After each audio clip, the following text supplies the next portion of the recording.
The three Trayvon Martin type thugs that killed Chris Lane, the aspiring baseball player from Melbourne, Australia, studying there in Duncan, Oklahoma, are par for the course of the culture and the social level at which America now finds itself with black people and their relationship in America and their historical understanding, but more specifically, the products of the leadership here in America, in black America, from Barack Hussein Obama to Louis Farrakhan to the pinch-nosed Negroes to the wannabe white Negroes, marking the fact that you've got 1.2 million black males in prison and there are no fathers in the homes of 80% of black America.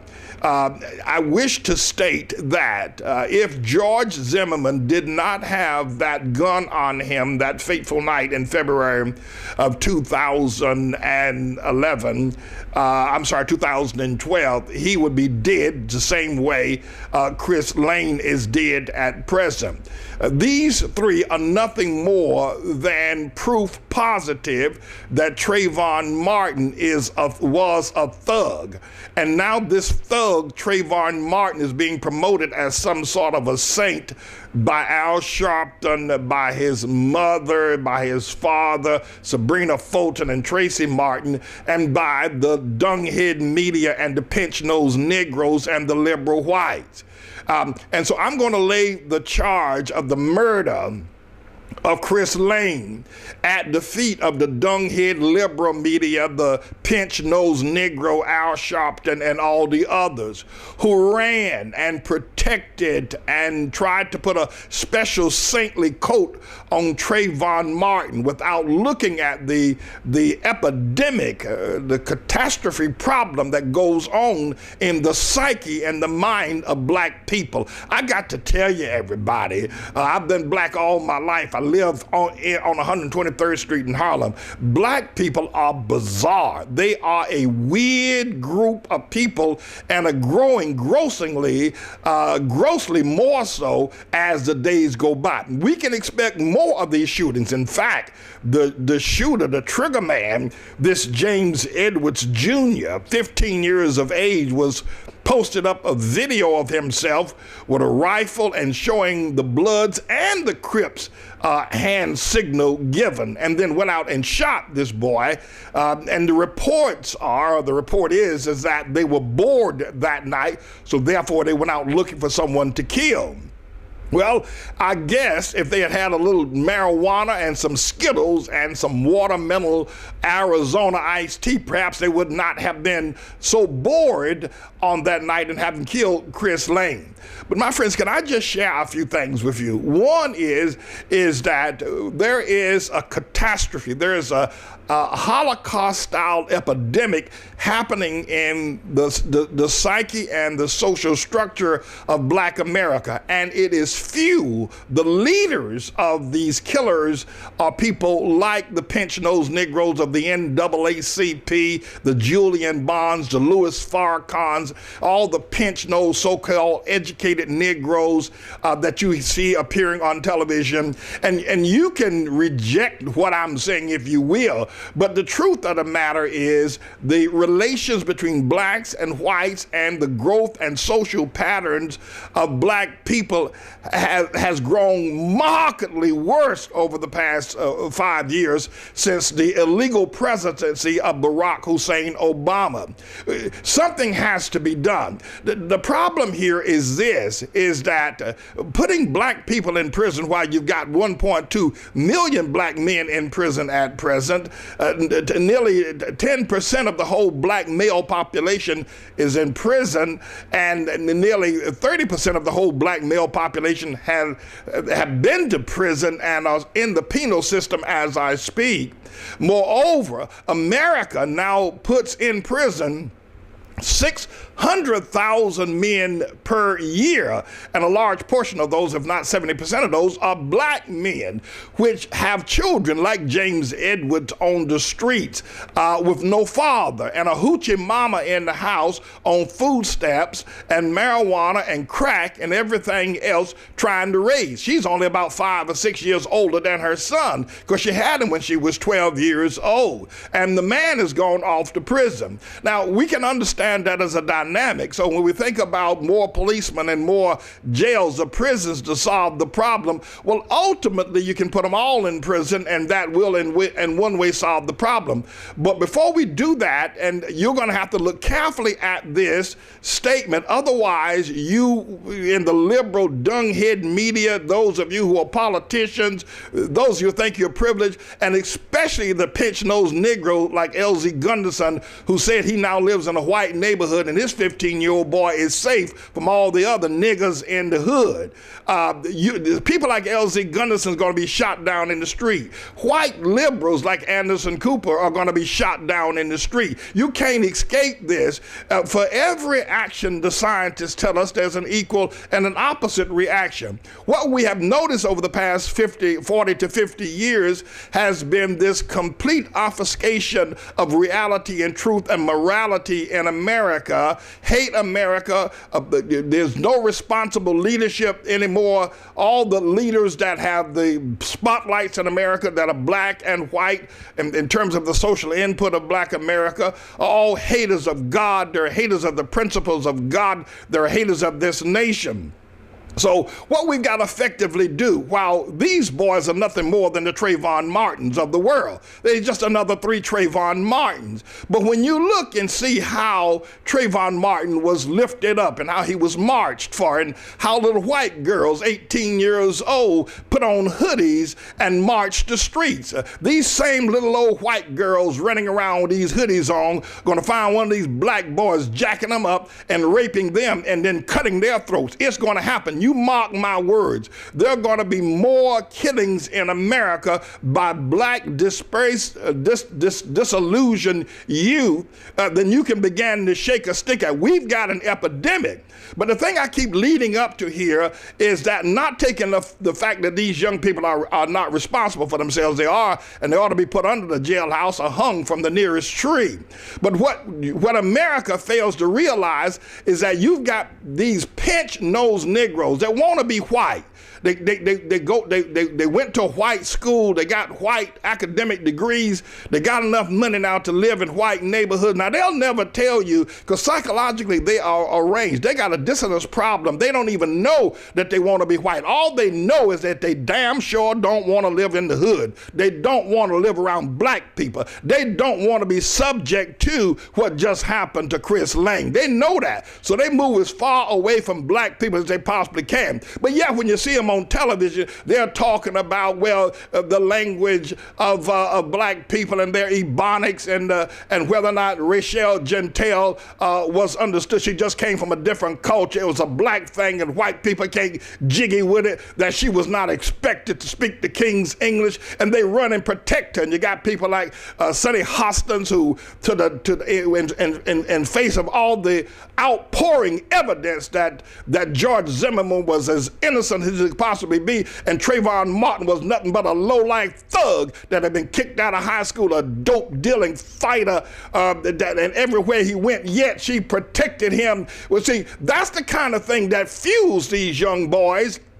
That's the kind of thing. See, we don't have any discipline anymore in our communities. We don't have the love of God. And you got these hypocritical, pinch-nosed Negroes like Sonny Hostin and L.Z. Gunderson. And then you got people like Anderson Cooper, these white liberals who think black people are guiltless of everything. It all goes back to slavery. It all goes back to 300 years of oppression, which makes black people make babies and act the way that they act. My friends, we've got an epidemic on our hands, and until we're willing to face the truth, we can't cure these young boys. They're out there right now, and as I said before, you're going to see little white girls, especially those ones that wore those hoodies and saying, "I am Trayvon Martin." You're going to see them shot down and raped. You're going to see people like Sonny Hostin shot down. You're going to see people like L.Z. Gunderson. It's going to happen. It's just a matter of course now. We've got a cauldron brewing in the black communities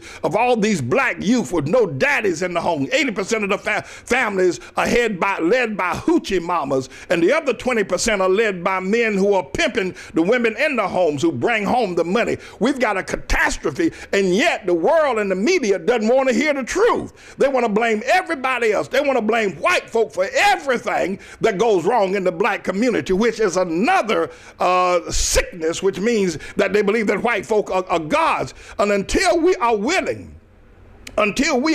to look at the fact that this is stemming from the leadership, from the Sonny Hostins of the world, from the L.Z. Gundersons of the world, from the Farrakhan's of the world, from the Barack Hussein Obamas of the world, from Michelle the Fist Bumpers of the world, the leadership and the pinch-nosed Negroes, all those Negroes who want to be white, who want to live around white people, who will not settle in the black community because they don't want their homes broke into, their daughters raped. They don't want to get shot getting out of their cars because they know that black folk, these young black boys, have no restrictions on them whatsoever. We have seen since the illegal election of Barack Hussein Obama where some people, and I think to some degree, thought that Obama would solve the race problems. We've seen race relations get worse than it has ever been in the history of this nation. And we also are witnessing now God's judgment upon the city of Chicago, where black people like James Edwards and Chancey Luna and Dwayne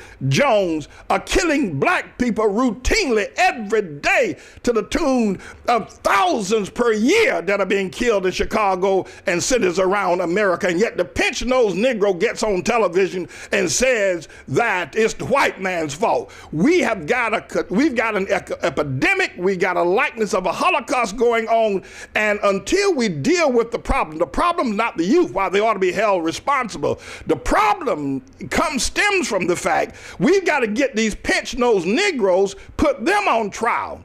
They're the ones that every one of the Negroes that defended Trayvon Martin, every one of them niggas, every last one of them need to be prosecuted for promoting the death of Chris Lane and others, and the deaths in Chicago as well, Hadelia Pendleton and others. Every one of them. Every one of them. And mark my words, mark my words, mark my words. Until we are willing to recognize that this problem is stemming from the leadership, the decrepit, the hate-filled pinch-nosed Negro, and the perverted white liberal media that's promoting the protection and the lies about Trayvon Martin, we're going to see it spill out of the ghetto and into places like Duncan, Oklahoma, or into places like Montgomery County, where all the pinch-nosed Negro who want to be white live, or into the areas where blacks have not trod previously, or into the areas where those little old white girls came marching through Harlem wearing those hoodies saying, "I am Trayvon Martin." Until we are willing to indict the pinch-nosed Negroes, the Sonny Hostins of the world, the L.Z. Gundersons of the world, the Anderson Coopers of the world, the Louis Farrakhan's of the world, until we're willing to look carefully at that and the hoochie mamas of the world who have absolutely no idea of how to raise a child. They have no idea of how to be a father to their 15 and 16 and 17-year-old boys, until we're able to critically face the truth about that and hear the voices out here that is speaking the truth and telling where the problems are arising from, we're going to see a catastrophe in America like we ain't never seen before. Now, South Central Los Angeles saw a containment of the rap and the drive-by shootings, but it's going to move to Beverly Hills. It sure is. It's going to move to the white neighborhoods. It's coming to a house near you. It's coming to a son or daughter of yours.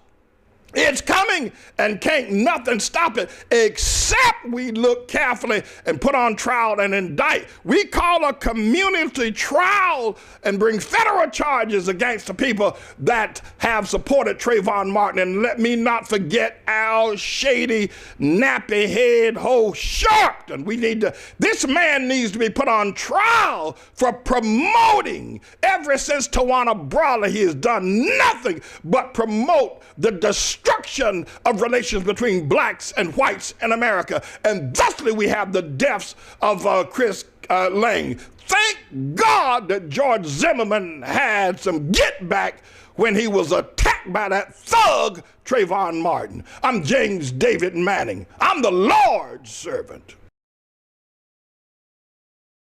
I want to take the time now to thank all of you who listened to me going back a year and a half ago when I explained that Elizabeth and I went into a McDonald's restaurant to grab a quick breakfast and be on our way. We were traveling.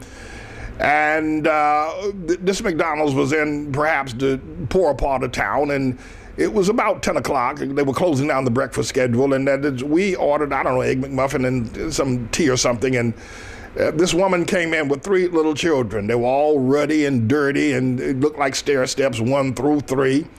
And she went up to the counter, she ordered 1 Egg McMuffin, and she took it back to the table, and they all sat down at a table for 4 there in that McDonald's restaurant. And I really wasn't paying very much attention to her until I noticed that she was dividing up that 1 Egg McMuffin with 3 children, and she ate nothing herself. Well, it caught my attention and pretty much spoiled my appetite as well. I got up. I didn't do anything. Also, concurrently, the police were arresting several drug dealers outside of the restaurant. They had them, lying on the ground face down, going through their pockets and their sneakers and their socks, handcuffed and coming up with small bits of drugs. So all of that was going on. And you had some addicts sitting in the McDonald's that morning. So I got up. I was concerned that this woman was trying to feed 3 children, but I did nothing. As I've stated so many times, and I've repented, I could have gone to the counter and ordered enough food for all 4 of those people, the woman and her children, and probably bought a sandwich for everybody in that restaurant, and cost me maybe $70, and I would not have broken my bank. I did nothing. I got up, I walked out, Elizabeth and I, we got in the car and went on about our business. But the Lord didn't let me rest. It bothered me. And so after prayer, the Lord told me to start the 2012 jobs program and also the breakfast program that we've now called the Mother Couture breakfast program, and the rest is history. You know how all that got started. Now, what I want to do now is to show you what has happened as a result of my having prayed to Almighty God and being obedient to Him, and then through your very generous support of our ministry in the Mother Couture Breakfast Club, what it has grown into. McDonald's are famous for having playgrounds outside of their restaurant, and also eating places, slides and all kinds of little monkey bars and things where children can play in some areas outside the restaurant, even in large urban areas like New York City. I want to show you something that's nigh unbelievable. We now serve our children in a beautifully decorated courtyard. That was not the case when I walked out of that restaurant and didn't give that woman any help. But not only are we able to serve the children in this beautifully decorated restaurant setting as if they were sitting outside of a local McDonald's. When you look at the setting and the food service and the waitresses and the people that are waiting, and let me say a word about the staff, the people that come, that get up at 6 o'clock in the morning or 5 o'clock in the morning and come and open up the ovens and turn on the stove and mix up the pancake and stir up the eggs and strip down the bacon and get the grits and the muffins and the toast and the cereal and the milk and the juice and the napkins and the plates and the floors clean, the bathrooms clean, the place ready for service. I want to take my hat off to them and say thank you to the people of the Outlaw World Missionary Church who have caught this vision that God has given unto me and have willingly given themselves to serve in this process. But I also want to show you now, not only are they being fed in a place that would look like it's outside of a McDonald's restaurant, but look at now the amusement area, because once we serve the breakfast, we put the tables away, we put the chairs away, and then we set up an amusement area so the children can have water slides and small wading pools, and the little babies can run around and laugh and play and just have just a great time. And because it's on the west side of our church in the courtyard, we have a gate there and a fence that keeps the people and the riffraff from the street from coming in. The children are protected. The place is clean and safe. We got safety monitors. We've got people watching over the well-being of the children. Look at what God's turned our church courtyard. I mean, for a little bit, you would think you were at a McDonald's restaurant, except for the fact that the food is much better and much more nutritious, and the service is off the charts.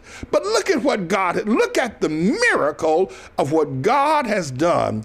And he has done it, by the way. Now, our congregation, they get up early in the morning, 5 o'clock in the morning, get on the trains and buses while it's still dark, come, open up the church, sweep the floors, sweep the mat, clean the bathroom, sweep the streets outside of the church, begin to cook the food, get the cereal, they go shopping for the food, and the children start coming in, they start marching in, and we feed them. I want to thank them for that, because without them, it ain't possible.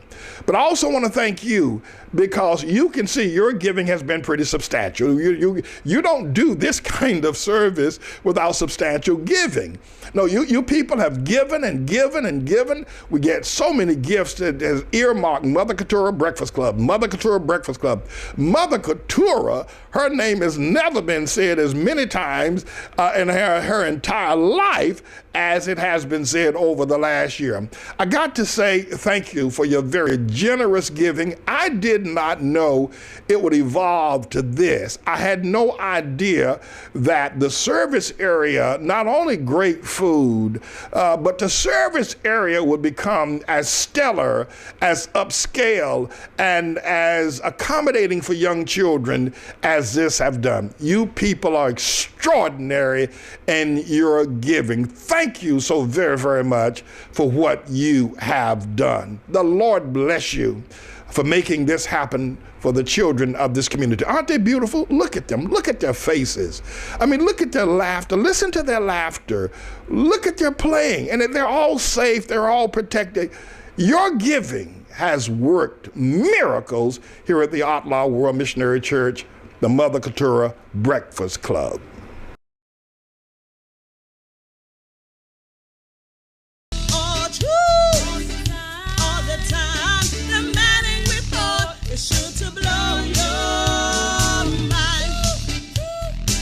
Just let me hear you sing. He's gonna make your day.